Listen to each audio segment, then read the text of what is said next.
Hi, my name is Lorelei Stick Malone, and this is my creative critical reflection for my film opening, Perfectly Imperfect. This movie is all about the struggles of being a teenage girl, with our main character Natalia and everything that comes with it. This girl struggles with meeting plans and keeping up with things in her life, and she continues to damage her relationships because of her inability to have good time management. But in the end, she takes back control of her life and her time given to others. She finishes being perfect in her own way. Some of the choices that we made for the film include mise-en-scène, cinematography, and sound choices. For sound choices, there will be irony in our film with diegetic and non-diegetic sounds.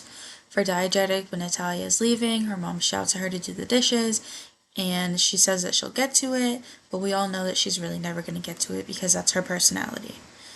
For mise-en-scène, Natalia's room is shown to be very messy, which adds to her character being all over the place, and her room is always a mess, and it shows this even in the morning, showing that she never cleans any time of the day. For cinematography, there will be a close-up when she realizes that she's late for the party, which shows her distress. For the credits of the film, it's not a very sophisticated font because that kind of represents the teenager that we're trying to portray.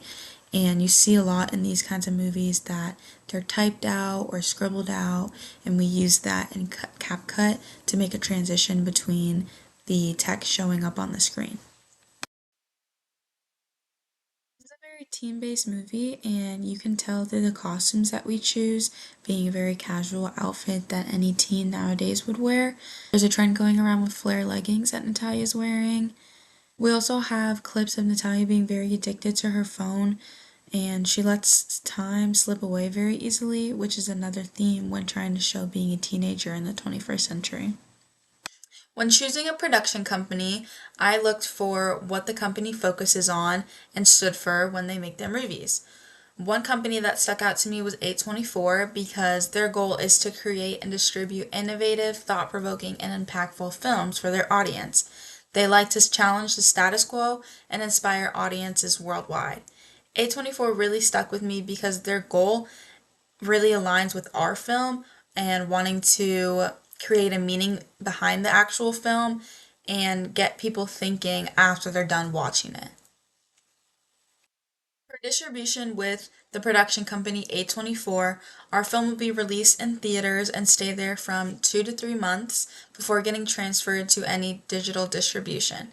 It will be distributed on the A24 app, which offers an A24 membership that gives access to every single A24 movie, plus bonus content, discounts, and more. It will also be released on HBO Max at this time. Our target audience for this film would be teenagers, and especially teenage girls, since our film is based on a teenage girl's life. The younger girls may be able to relate to this movie and even more see themselves in this character, Natalia.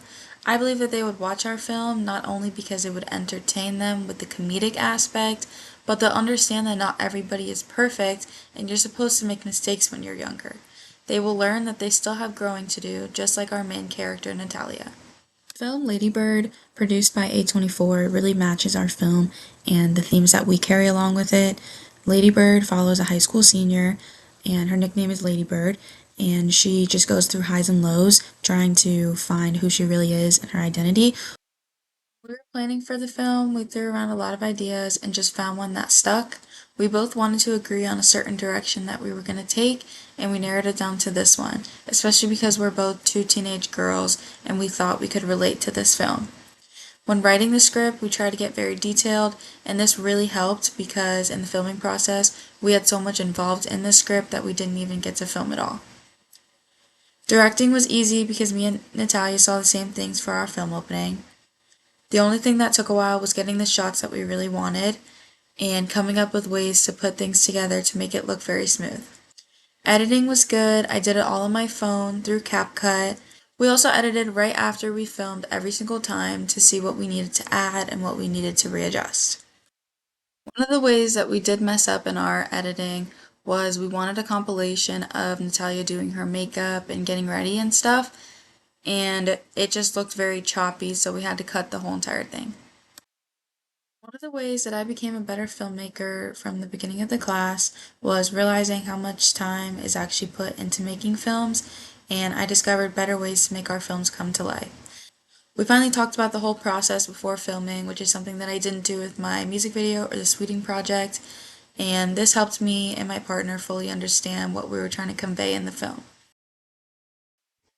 What I learned in the process of making films is planning is probably the easiest part. I learned in the middle that it's the hardest, at least for me, which is the filming.